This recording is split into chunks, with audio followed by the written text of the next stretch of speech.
Hello, I'm coming to you today from the boardwalk of Central Park in Roseville, Minnesota. And I wanted to talk a little bit about Warrior 1 and Warrior 2 in Sanskrit, Virabhadrasana 1, Virabhadrasana 2. And I've chosen this location specifically because of the boardwalk and how the lines on the side are going my front to back, and then there's the boardwalk going side to side. Warrior 1 and Warrior 2 are often taught sequentially, and from what I understand originally it wasn't meant for them to be taught sequentially. And I want to share a little bit of why I think it can be a dangerous thing to do when it's done repetitively, or if you are going to do it with care, caution, and to do it slowly. So Warrior 1 is the position where one leg is back, one leg is forward, right? We bend the front knee, the back leg is on the ground, and because of that, there's a little bit of a shift in the hips. So if you're looking at me, you can see my back leg hip point is a little further back than the front. It's not actually possible to completely square the hips without torquing the sacrum. So we come here, we take the arms on up. Now when I'm doing that, I'm twisting a little bit in the direction of the front leg. Some people will call this leg position a neutral position because of where the thigh comes into the pelvis. There's not a lot of rotation, maybe a little, but for many people none, really not so much external rotation. So we're reaching there, reaching through the back leg, lengthening up. Now the difference, Warrior 2 is actually a very different position. It's going this way. So if I take my legs wide, I bend the front knee, now I'm not turning towards the front leg, I'm actually spiraling away from the front leg. See, so I don't slip on the boards. Little toe hold helps, right? Take your arms up, the head's turning towards the front leg, but the actual belly area is turning away. And so that's a very big difference for the hip joint. One, it's in neutral. Two, the thigh is actually in external rotation, so spiraling away from center.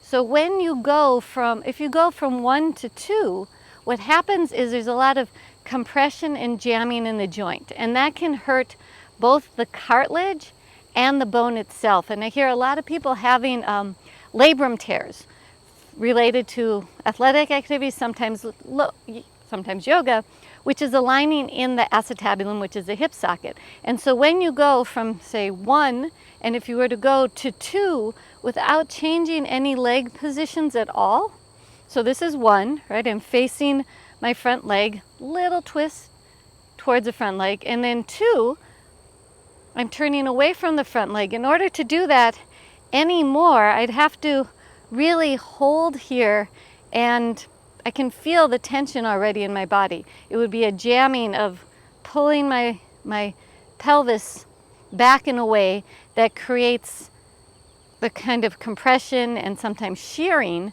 when it's rubbing against each other in the front leg. So that is why I do not recommend going from 1 to 2. That's why I'm not doing it. And it's the same thing going from 2, if you're in 2, Virabhadrasana 2, to 1. All of a sudden you're going from neutral to that external rotation, and there really isn't that space in the hip joint to do that for most people. There may be a few people for whom it works, but often the people for whom it works who do that tend to have a kind of shallow pelvis where can be some dysplasia, it's called, when the head of the femur bone is not completely covered by the hip socket. So for people who find that easy to do, it might be because of that dysplasia, not for everyone, but over time that can lead to instability in your pelvis. So for extra mobile people, that's another reason to be careful of this. So what do you do? What if you're in a class and they say Virabhadrasana 1, Virabhadrasana 2, and you want to follow? There's a few things you can do. One, don't, right? Stay in one of the poses, either Warrior 2 or Warrior 1, and hold it longer. Let yourself feel into the pose, find the shape, find that external rotation if you're doing 2, find the neutrality if you're doing 1, feel the shape of the pose. Maybe you could take your arms on down, play with it, feel where your legs are in space. So that's one option. When you come up, also pay attention how you come up so you're not jamming in the hip. Another option is to do it slowly, and I want to show you how you can do that slowly in a way that's safer.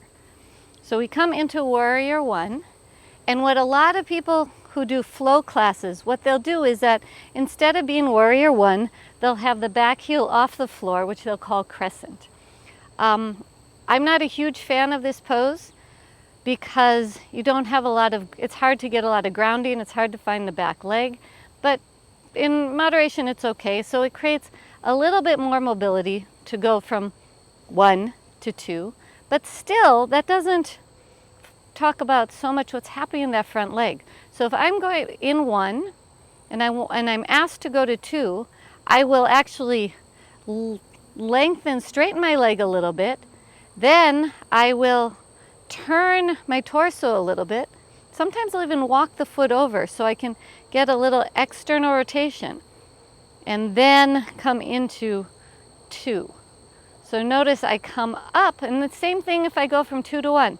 I come up a little bit, I turn the back heel, pivot, and then wait, take the time so my thigh bone adjusts and then bring the front leg down.